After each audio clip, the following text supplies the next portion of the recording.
Welcome to episode 222, Navigating Election Stress, Addressing Internalized Oppression and Identity, featuring Dr. Sangeeta Prasad, psychologist. Make sure to subscribe to be alerted about future episodes by Clearly Clinical. Learn, grow, shine.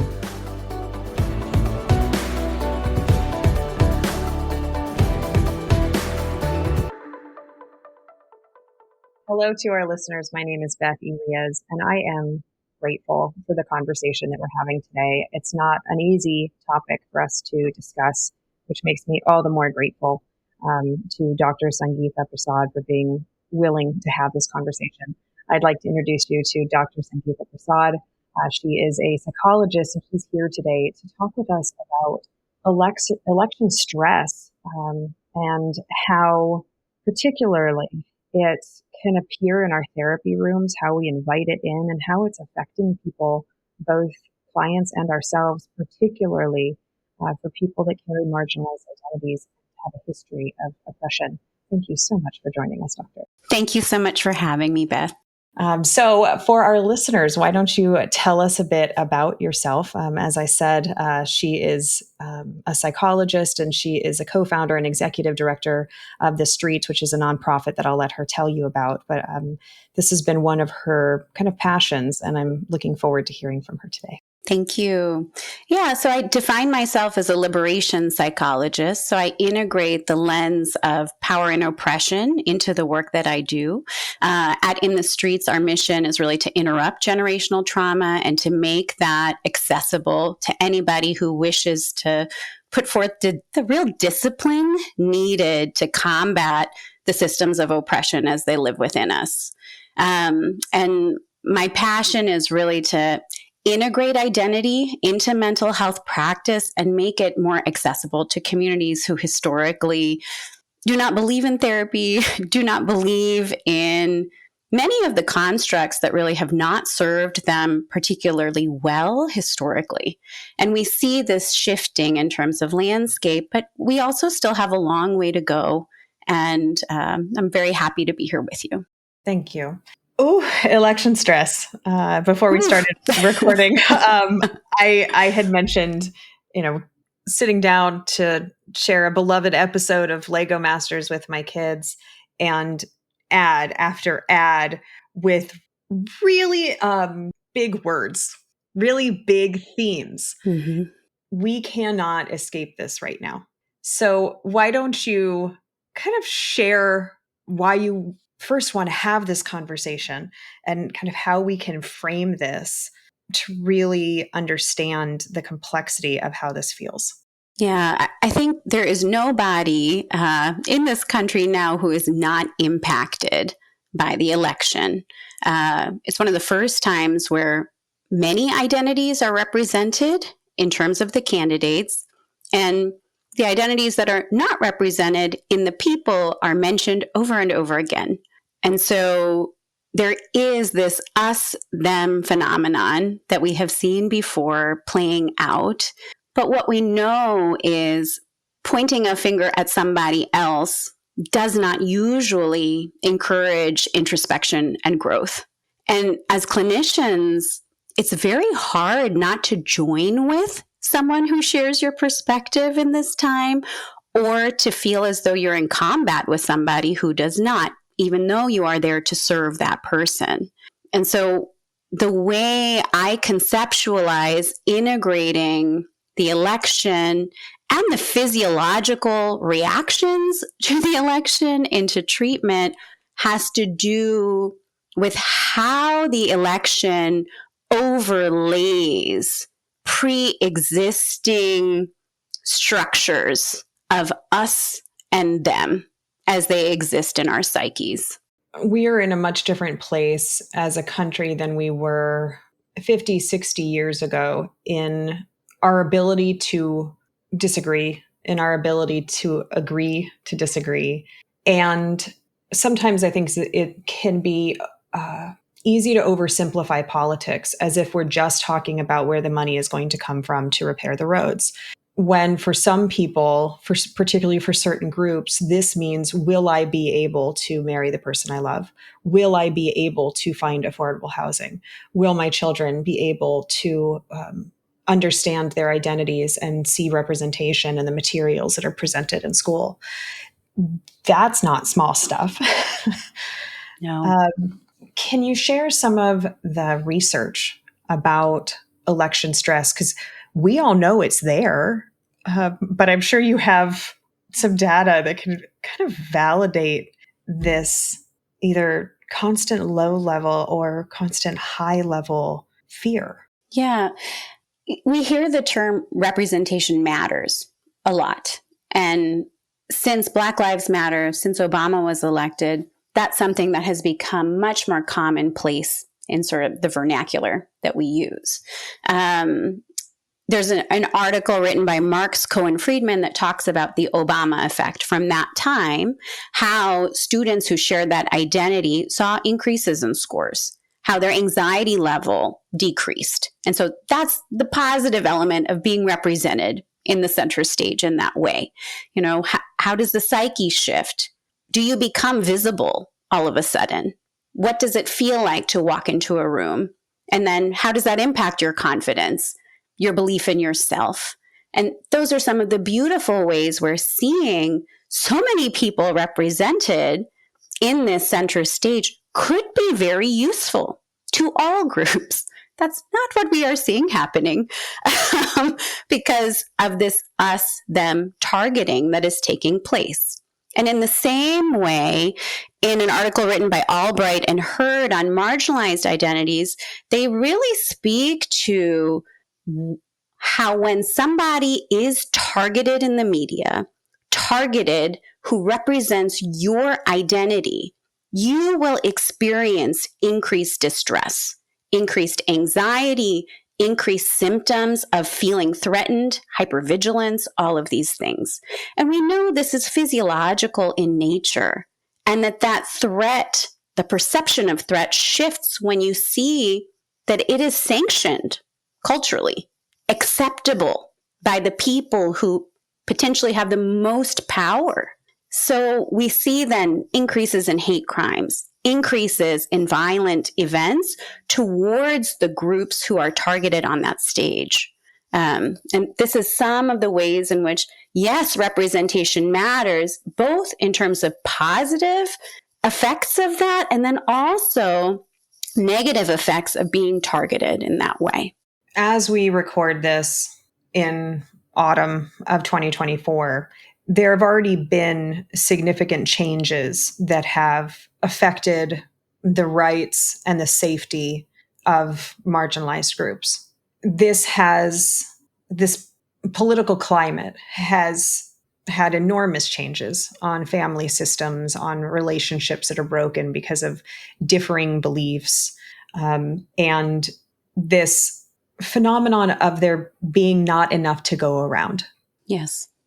Holding so tightly, if you take this from me, I won't have it back. I won't have enough. I won't be able to take care of my family or whatever it is. And it's like the intensity just gets ratcheted up. Mm-hmm.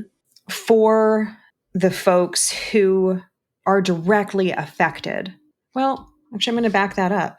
We're all directly affected by the political climate. I suppose the argument could be made that some of us stand to potentially, quote unquote, lose more than others.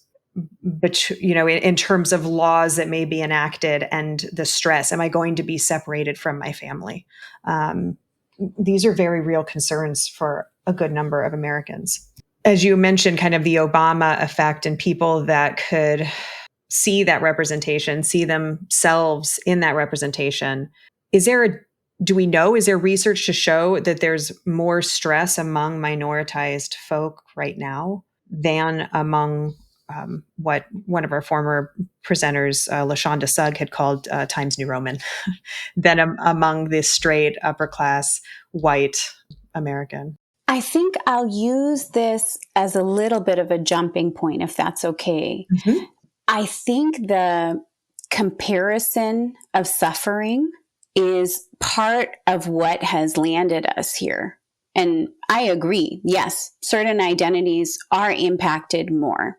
I think recent immigrants likely are among those who are most impacted, but I think in some ways are having done the work of identity with people who have marginalized identities and not done that work with people who have you said Times New Roman, who have sort of a white Christian identity. I think that this is part of where there is so much backlash, where there is a sense that who am I in this new space? I try and imagine it. I've never lived in a place where I felt fully represented. I'm the child of immigrants. I never really feel like I fit. But I try and imagine, okay, what if everyone looked like me and everybody shared my point of view? And all of a sudden, that started changing really significantly. And I no longer identified with the people around me and couldn't really find my place there. I think that is kind of the non-marginalized experience and the real narrative of white nationalism in the country of, oh, people are, I won't repeat all of the narrative, but this real sense of psychic threat is felt on both sides. Yeah. And it's a profound sense of threat that is fueling intergroup violence. And I think it's important as clinicians to understand that it is in all of our interests for every group to be able to wrestle with identity, to make sure that identity is evolving, and to have a balanced and nuanced sense of who each of us is. And I think it's sometimes much harder to do with non-marginalized groups, with like dominant culture groups. But I think because it is so unprocessed, it is easy to wield in the name of power. And I think that is part of what we are seeing. Thank you. I think that really paints a picture of, again, that intensity that it, in my mind, it's born of fear. It's Yes. born of fear of loss. It's that idea that there isn't enough to go around, whatever the thing is. And I remember when we had released a course after January 6th about white supremacist violence, speaking with someone who specialized in understanding these type of groups and how this happens, and as a society, how do we approach this? And our instinct is to push away. Our instinct is to further other. Let's ostracize. Let's judge. Let's laugh at them. Let's mock them, whatever it is, so that I can join with my group and point at them and say, look at you. And then here is this expert saying, that is the opposite of what we should be doing. We should be bringing in. We should be trying to understand. We should be having conversations that the further we push away, the deeper the hatred can dig. Yes. The worse the violence can become, the more intense the group can grow. And I think that messaging is like a lot to swallow, because a lot of us rely on, oh, look at that over there. Look at them, whoever them is. Can you speak to that a little bit? This kind of the pushing out versus the bringing in, or at least finding some sense of neutrality. Yeah, the way I conceptualize this is through a lens of attachment, sort of crossed with Bronfenbrenner's biopsychosocial model. We know that threat and fear are organizing, and they organize us to seek proximity to another. So they organize us in terms of relational capacity and relational understanding. This kind of psychic threat at a systems level, if we apply that attachment system of, I'm afraid, I need my parent to soothe me, or caregiver, or kind adult. We're missing the kind adult. We don't have somebody soothing the psychic threat, soothing the fears. We have somebody poking at the fears, making them bigger, making us feel like we're swallowed by them. And so, in the same way that we conceptualize that need for settling and for proximity, for care, we have to start thinking about, okay, what is this threat bringing up in me? Every culture has a history of dominance and submission. And that means that lives inside of each of us. And when we start to consider, okay, when I feel this threat, this is what gets stirred up in me. And then if we're able to process that, sometimes we may not know what is under it, because oftentimes it is sanctioned by our culture of origin. So it is normal. So for us to start to see and notice the instances in which we are made to feel small, or that we automatically feel small, and the instances where we feel big, and start to notice again and again what those patterns look like, and then we read the historical context, the statistics of violence and culture of origin, 1 generation ago, 2 generations ago, in this country where we grew up, and if you're an immigrant, in the country of origin of your parents. Bringing that lens in to everybody's identity also allows us to find a place to start to settle, to feel held in the experience of threat with a clinician, and to really understand our physiological reactions to psychic threat. We don't often take this to the systems level. We usually leave it with immediate family. And then maybe we bring in culture, but not with the same depth as we do immediate family. And what I would really encourage us to think about is, okay, yes, you are really mad about the election and you hate that person, whichever side you're on. Somebody is hating somebody lately. Okay, who does that person remind you of? What is the feeling that you have right now remind you of from before? What have your experiences been of exclusion? And that is relevant to everybody. What have your experiences been in hatred? Who have you hated in your life and why? Being able to expand the narrative and elaborate on it, because right now we are stuck. We're stuck in us, them. You're wrong, you're wrong. And there is no connection or growth to be had from that. I don't know where I got this language as I think about it. I have some ideas. I can't Google right now. Side sorting is a language that occurs to me. I think it may have been from a Brene Brown book. So I apologize for potentially misattributing that.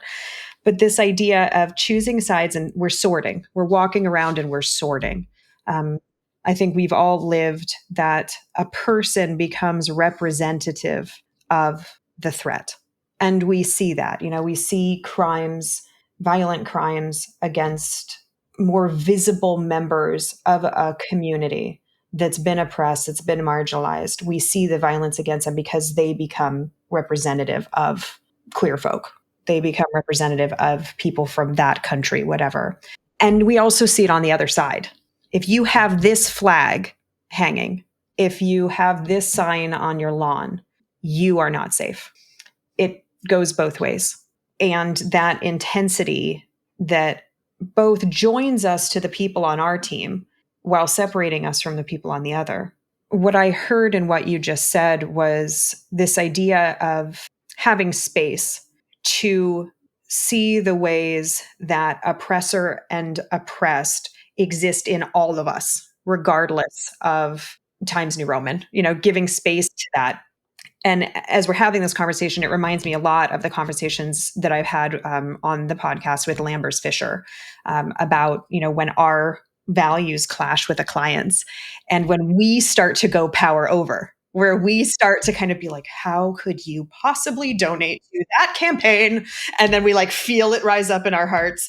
And then it's like, and now I'm doing the thing. Do I have the self-control to recognize that that's what's happening right now? Now it's my way or your way. And I have completely lost connection with the client that's sitting in front of me and the validity of their experience and understanding it and giving space and safety to unpack it. What's occurring to me is a quote that I heard way back in grad school, which was, "You can only take a client as far as you've gone yourself." Can you expand on that idea? Because it's a lot to ask for us to hold a space for a client to unpack things that we may be diametrically opposed to, that may, like, quite literally, if they're enacted, have the potential to take away our rights, our freedoms they may already have. That's a lot to sit with. Yes. I mean, I think many of us have not had the fortune of engaging in deep cultural process work. That work takes years, and it is as painful, if not more painful, than that time in therapy with your therapist where you're really getting right into the middle of your family. It's that kind of feeling, but I actually think it's that feeling on steroids sometimes. For me, I bring in myself in those moments. I've worked across identities, and I have had very different perspectives than many of the people who I work with.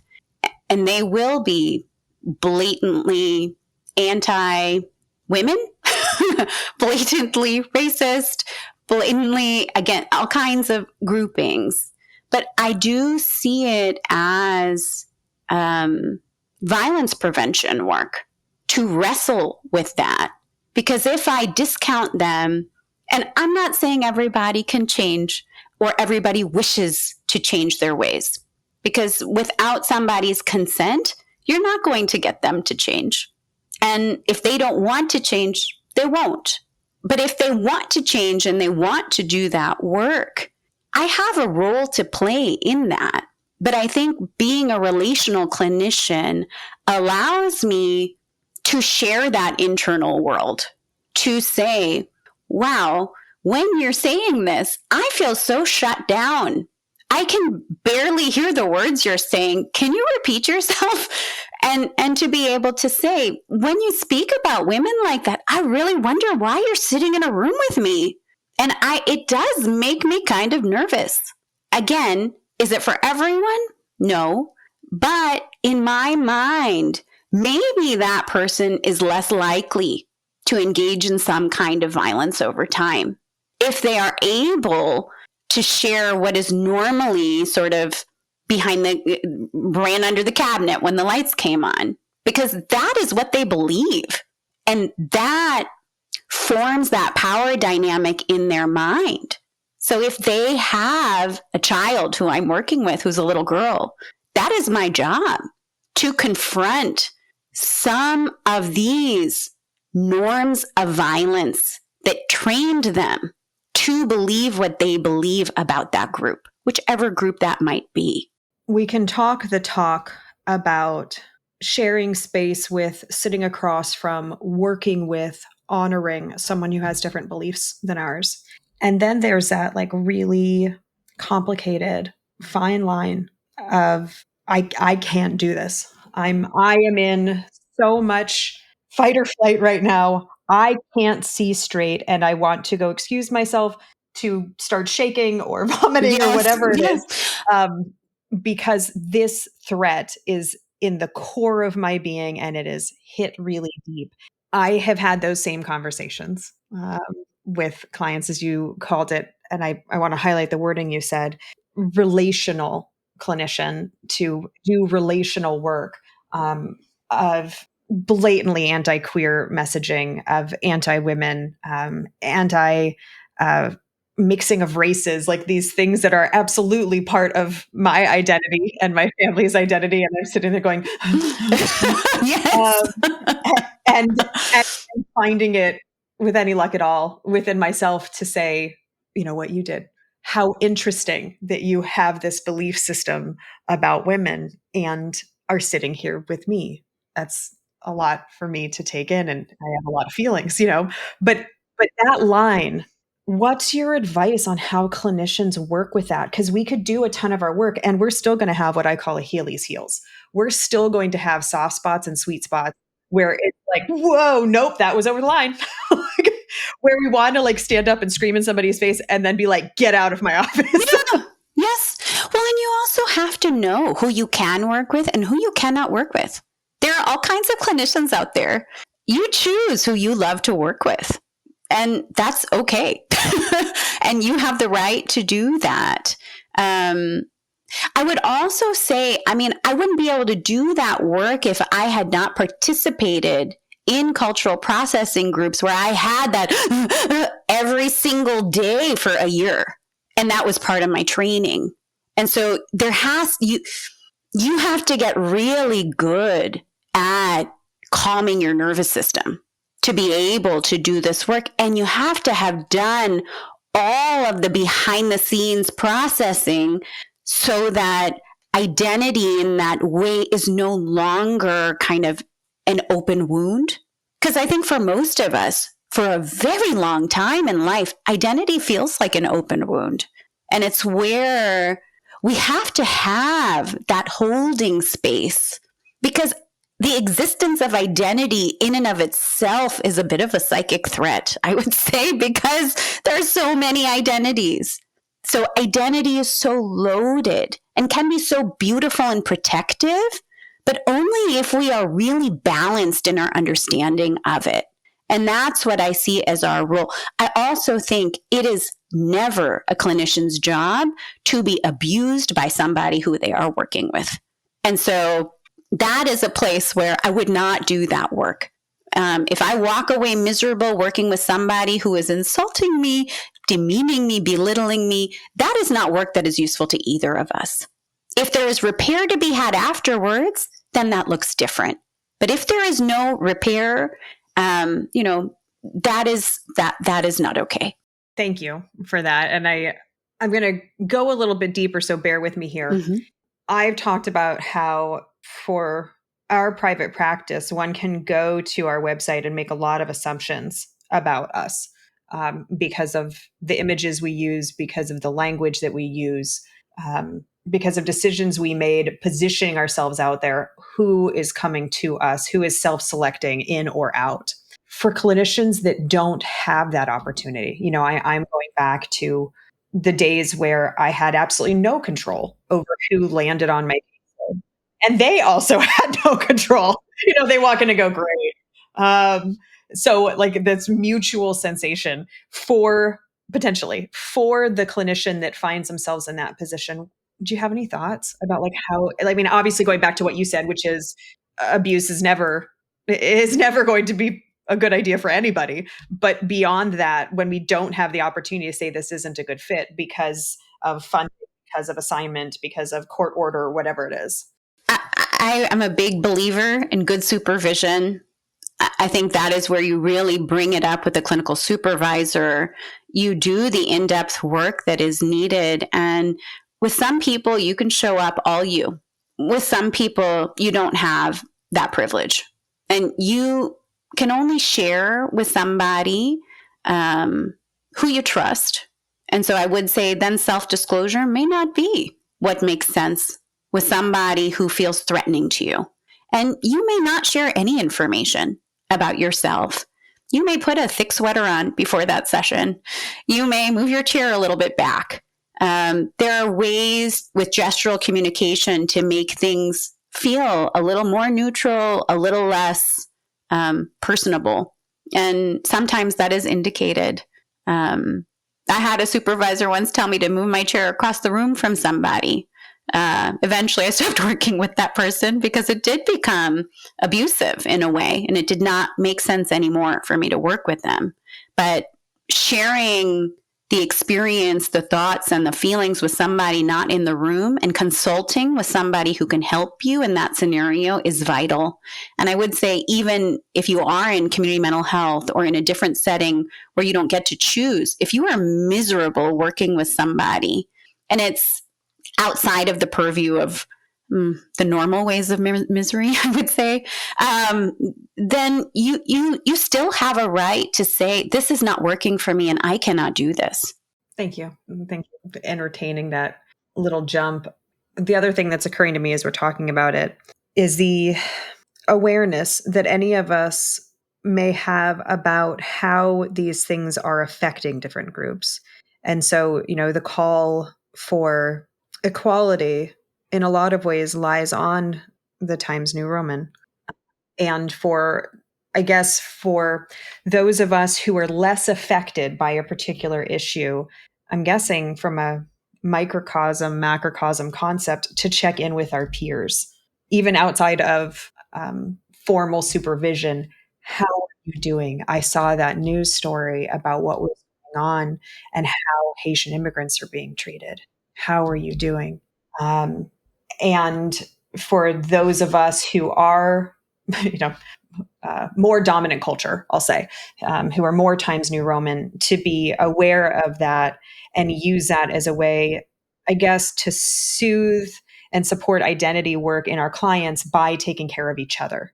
This idea that it trickles down, that if we look out for one another, understand that clinicians of all different backgrounds are feeling a lot right now. Are we checking in with each other? Are we looking out for one another? And then how does that trickle down to our clients if we feel like our nervous system is a little bit more regulated to be able to hold space and to have these hard conversations?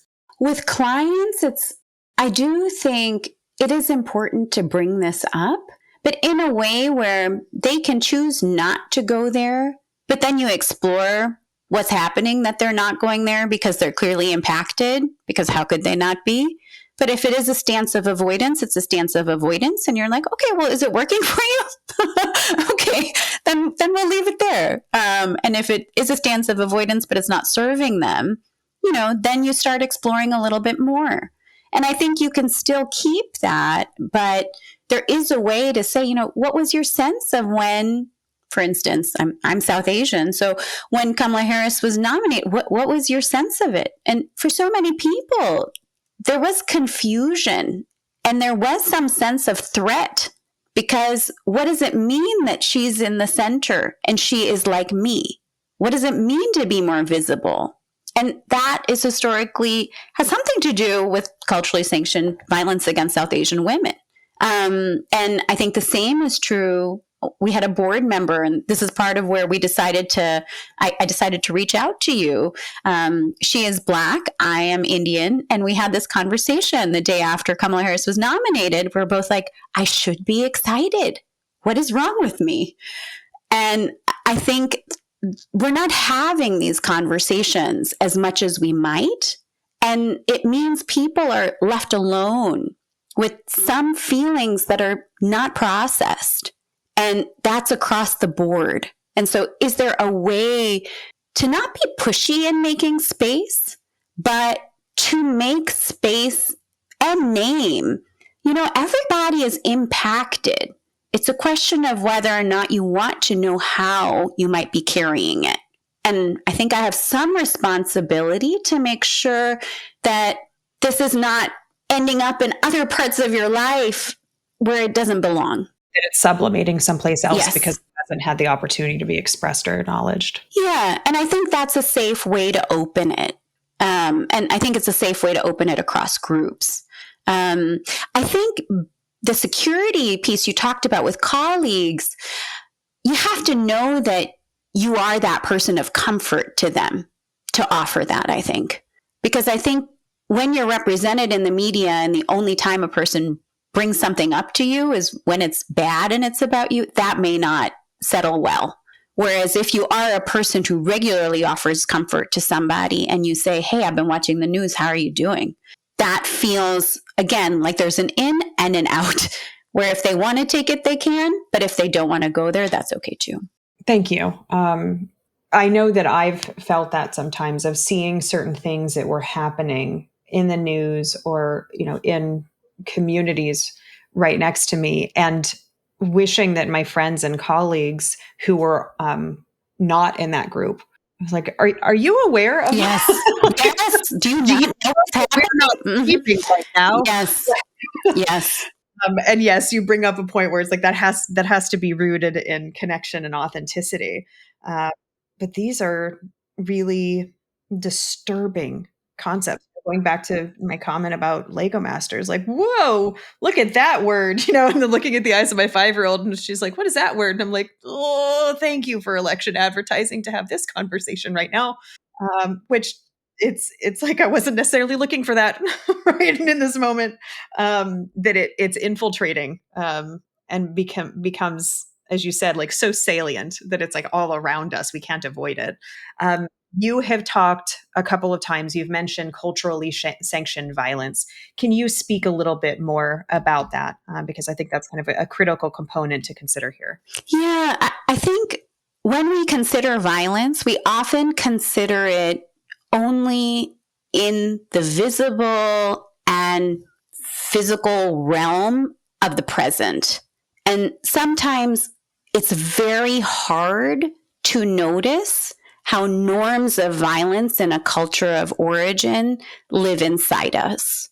Because most of us haven't really come to an understanding of historical trauma in our families of origin, back to generations, in our cultures of origin, because there are defenses built into us that allow us to believe that the ways that are normal in our cultures are right. And I think as clinicians, we have to do homework around this. We have to really try to understand the cultural norms of who we are working with, but beyond what they believe to be those norms, if that makes sense. Mm-hmm. And so, yes, we listen, we join, we hold, and we also wonder, do you know if that is normative culturally? Do you have a sense of what happened in the generations before yours in this way? What is the conceptualization of partnership in your family of origin? What does that look like? How have you experienced this? Where does this come from? What is your sense? Being able to start to wonder. For me, understanding this also comes from really knowing the statistics about domestic violence, about child abuse, about education levels across ethnicities in a country of origin, across gender in a country of origin. And it is in part statistics, really looking at what happened now, what happened when the person you're working with, when their parents were growing up, and then when that person's parents were growing up. And so you often will see significant shifts in terms of things like infant mortality across 2 generations. You would often see significant shifts in education in terms of gender across 2 generations. You may not see shifts in domestic violence. You may not see shifts in child abuse. But I think so often somebody is painted out to be anxious, painted out to be panicked, painted out to be dysregulated. But there is not a contextualization of why, for that person, physiological hyperarousal was probably indicated a generation ago.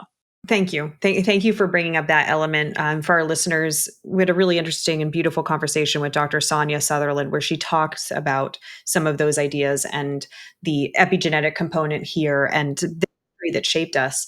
And I appreciate one of the points you made earlier, too, about identity being relevant for all of us, and making space for that, because I've certainly considered, as a white person, what does white mean to me and how is white part of my story? And then also recognizing that as you said, this part of each of us in our histories of being both the oppressor and the oppressed, and how that can change over time, and like looking at different identities. I think we don't talk enough, for any of us, about the space to deconstruct our identity, to understand a little bit more about our history, just like you said, about the statistics, and to appreciate how that shapes who we are and how we see these systems of power and how we are part of them right now.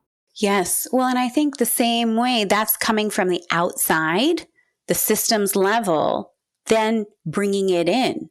Okay, in the clan or the village or wherever, where was my family situated? And in those power dynamics, where were we? Okay. Now, in the family, who was in power in the family? What did partnership look like? Child rearing. How did these things develop? Who was supporting whom and why?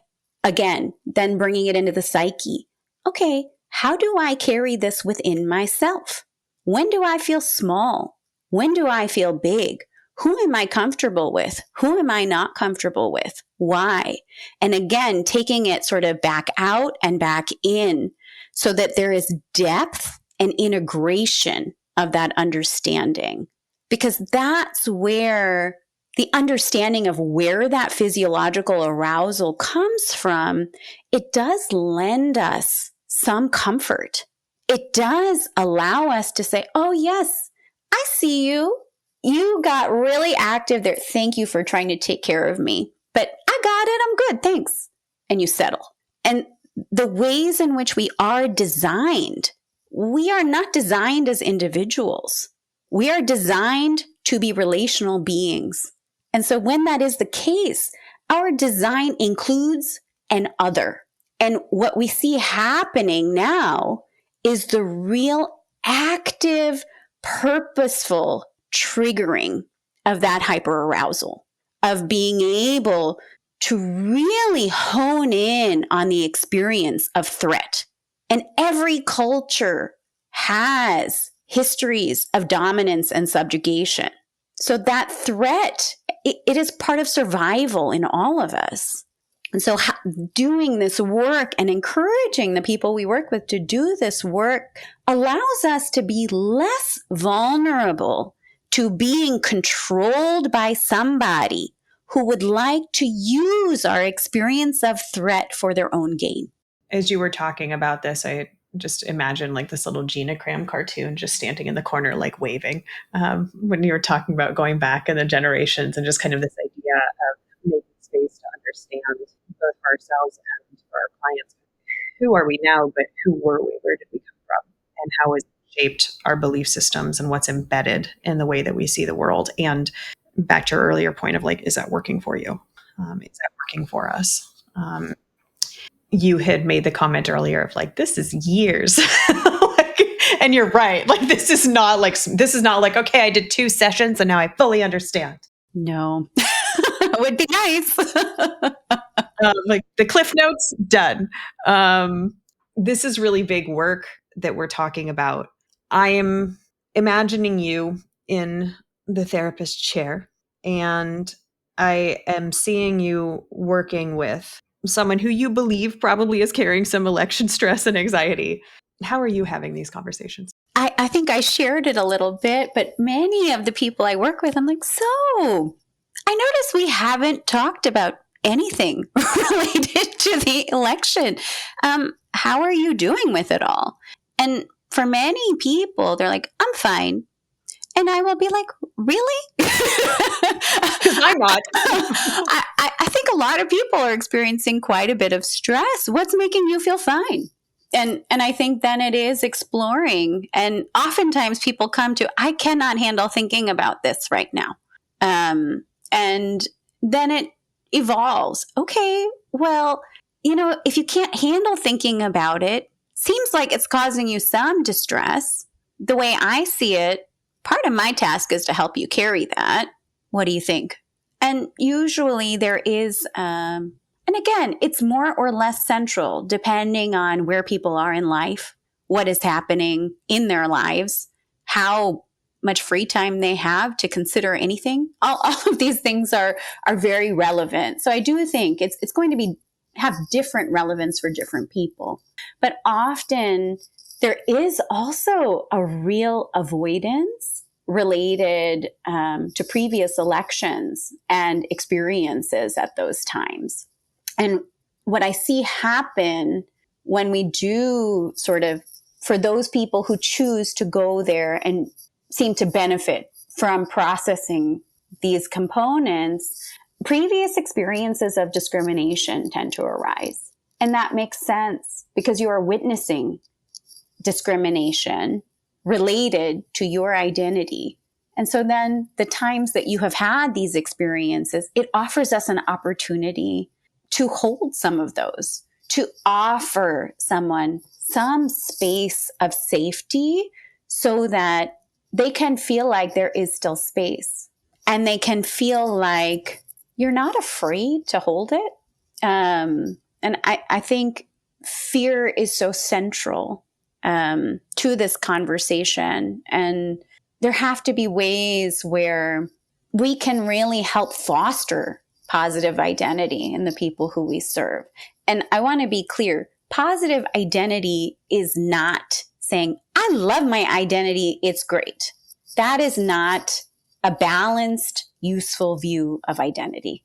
Positive identity means you have really sifted through the good, the bad, and the ugly related to your identity, and you have come to a place where you can feel pride in the components of that identity that serve you well. What you are talking about, you had already kind of that idea of relational clinical work. It sounds like part of where you're oriented is insight.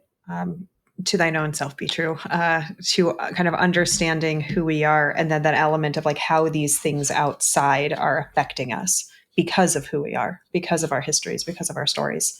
And for you in those moments, working with clients in that way who are feeling that fear for whatever reason, for whoever they are, for the things that make that person in front of you unique, the goals are insight, the goals are containment in the sense of someone feeling held, someone feeling safe. And is it nervous system regulation? Like it's like, so are you integrating that where it's like, I'm noticing your body language just really shifted when we started talking about that one politician. Mm-hmm. Yes. Yes. Well, and I'm a yoga teacher too. And so I think, part of the work that we do is really like, okay, I hear you saying you are really stressed out right now. What's your plan? What are the things to do that will allow you to regulate that? I will tell the people who I work with, young people, like, do you need to set a timer for your meals this week? Do you need to sort of really consider and write in when it is you're going to take a walk, when it is that you're going to do the things that you know will regulate you? And then I'm a firm believer in physical activity and breath work. I think psychic threat and the way that we proper threat, the way we do it is through the body. I think you need the emotional containment to know that this is not that there is something just profoundly wrong with you. But then once you know and understand, okay, this is what is happening to me right now, and this is what is triggered in me, then I move away from talking. And I really encourage a body-based nervous system regulation approach, because we know when you are in a state of attachment trauma where you just feel like nothing is stable and you feel like you cannot trust yourself, that is a state that is very hard. I don't to talk yourself out of. And so, but I do think blood flow change is powerful. Put your legs up a wall, do a headstand if you have it in your practice, and you calm the nervous system. The body doesn't lie. When the body is calm, it's very hard for the mind to be in a state of hyperarousal. I appreciate those reminders too about the little things, because as you've already said, sometimes having the time and space to think about these things in and of itself is a privilege. To deconstruct it, to have that opportunity of 50 minutes that is mine, that's not always there, and it's not often there. So how do we support people, or even ourselves as clinicians, to try to regulate even just a little bit? What I always say with clients is 30 seconds of meditation is better than 0 seconds. And you're going to do the dishes anyway. Let's think about the smell of that apple dish soap. Well, and I think if you have to calm yourself down in a session that much because of what someone else is bringing up, they likely need to calm down too. But I would also say, unless you have these things in a daily practice, don't teach them to people. It takes a lot of training to know what meditation actually is, to understand fundamental yoga. So I am a big believer in training. I appreciate that. No, I think that's a very good point of like, where is our lane? And if we're not there, how do we facilitate that to help bring that to our clients? But I do think breathing quietly is very helpful, and naming, whew, we need to take a breath and settle before you go. I mean, that is available to any clinician, and being able to bring that into the space and to say, yes, we are feeling this way now. Oof, I'm right there with you, and it will pass. But let's make sure to help it pass along and do these things to encourage your regulation. When thinking about the potential stress that certain groups are feeling because of fear of losing fundamental rights, some may already have been taken away in this political climate. One of the ways that we often find solace is in groups. We find people who have similar belief systems. We find people who have a similar cultural, religious, spiritual perspective, and we join and we feel held, we feel safe. The complexity of that is also kind of the potential shadow side, which you already alluded to, which is like, then how do we avoid that becoming a space where we're further othering? How can we kind of support clients with that, of like leaning into what feels safe as a way to regulate nervous system, but also recognize the shadow side of that could be, but then I get all riled up. I'm trying to rile down, but then I get all riled up because we all got riled up, and then I'm riled up again. Yeah. I mean, I do think we tend to hunker down when when we feel threatened. And that's what you're speaking to. I think it's also what you're doing in that group. And so if there is just an increase in anxiety about what is happening, you have to see, is the hunkering down working for you or is it not? And who do you turn to for comfort? I think that is one of the most crucial components of therapeutic action, is figuring out who can actually offer you comfort, who you can settle with, who allows you to have a calmer, more regulated nervous system. And I think sometimes there is a focus on shared identity in times where identity is under threat, but it is important to assess for a person whether or not the group that they are choosing is also a group that helps them settle. Because depending on historical trauma, depending on what is happening, it may or may not be the best place for them, or it may not be the best time to be in a big group setting, or maybe it is. I mean, it is so individual. I can see you again as a clinician then kind of thinking with a client, working with a client around what are you seeking? What is it that you're looking for? And then do you think that you can find it there? And if you don't, where are you going to go next? What are your other options to try and get that need met? Because it is, I think, that potential for any of us to feel invisible, and the importance, as you mentioned, like this is fundamental to what it means to be human, to be in connection with people and be relational, and navigating a way through these pretty tumultuous waters, to try to, I know challenges to be informed, but not too informed, not so informed that we're not sleeping anymore. And maybe that is sometimes what happens, but like, how do we try to regulate within that space? Well, I also think, I mean, discrimination, when it is experienced, are two shields. It is positive identity and advocacy. And so thinking about how we foster these components in who we serve, it is part of health to have meaning. And it is part of health to be on our way to knowing our own nature. I'm very glad that you brought up that last point about positive identity and advocacy, because when we are under threat, we're vulnerable, and that can easily lead to feeling helpless. And therein lies the power of advocacy. What are things that feel meaningful to you when this thing is looming or this thing has happened that's so scary to your way of life? Yes. And I think there is an importance to really listening to someone's anxiety at times like this. Because sometimes it is signal anxiety to do something too. And sometimes it can be very helpful to say, okay, well, we know these two things are useful.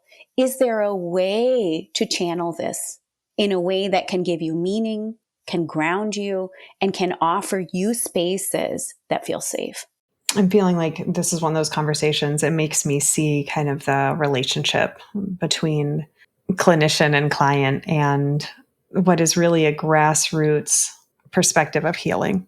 That if we can do these deconstructions ourselves and make space for our identities and for our realities and our belief systems and the good and the bad and the ugly, as you said, then can we help support and facilitate that in clients? And then how do they facilitate that in their children, in their coworkers, in anybody that they interact with, to understand, and how these little moments, these are all drops in a big ocean. And I'm sitting with the power of everything that you've said today, and just really grateful to have had this conversation with you. So for our listeners, again, I have had the joy of talking today with Dr. Sangeeta Prasad, and I first would love to know, what are any particular resources that you recommend to listeners about, like, I mean, you've talked about so many different themes, but anything that you find really helpful in clarifying this kind of internalized oppression and election stress and this particular topic? There are so many things that a person can read, that we can do. I would say, though, when you know you are going to be engaged in these kinds of dialogues and conversations, going in with a regulated nervous system, I think having a practice that allows you to be clear and calm, that is one of the best things that we can do for the people who we serve. And I would say there are some brilliant people out there who do training in this, and in-depth training. I really encourage people, for yourself as a clinician, but then also for the people who you serve, to seek those out and to not do the 2-day variety, but to find the ongoing training programs that really allow you to cry it out, to shout it out, to do all the things that you are storing in your nervous system. The nervous system is powerful, impacts the mind, impacts the body, and it's shared. So same way we seek proximity, we share our nervous systems with everybody who we serve. And so that's what I would leave us with. But thank you. I really appreciate it. And also, for folks who want to get in touch with you and learn more about you and your work, what is the best way to do that? Sure. So we have a website. The name of the organization that I run is In the Streets. So we are firm believers that everybody deserves a regulated nervous system. And so you can feel free to visit our website. It's www.inthestreets.org, and contact me through there. Yeah. And I'm very happy to talk with anybody who would like to learn more. Mm-hmm. Thank you. Thank you for coming and sharing the space with me. And, only speaking for myself, for giving me a lot to think about. And also my own little slice in this hour with you of a little bit more nervous system regulation. Good for everybody. Yes, it really is. It's good for everyone. It's good for society. Yes. Thank you. It's been delightful to have you. It really was lovely to talk with you, Beth. Thank you so much. You've just finished listening to another exclusive continuing ed podcast by Clearly Clinical. If you like what you just heard and you need continuing ed credits, please visit us at clearlyclinical.com to check out our 1-year membership, where you'll have access to our growing library of continuing ed podcast courses. Clearly Clinical, where our goal is to help you learn, grow, and shine.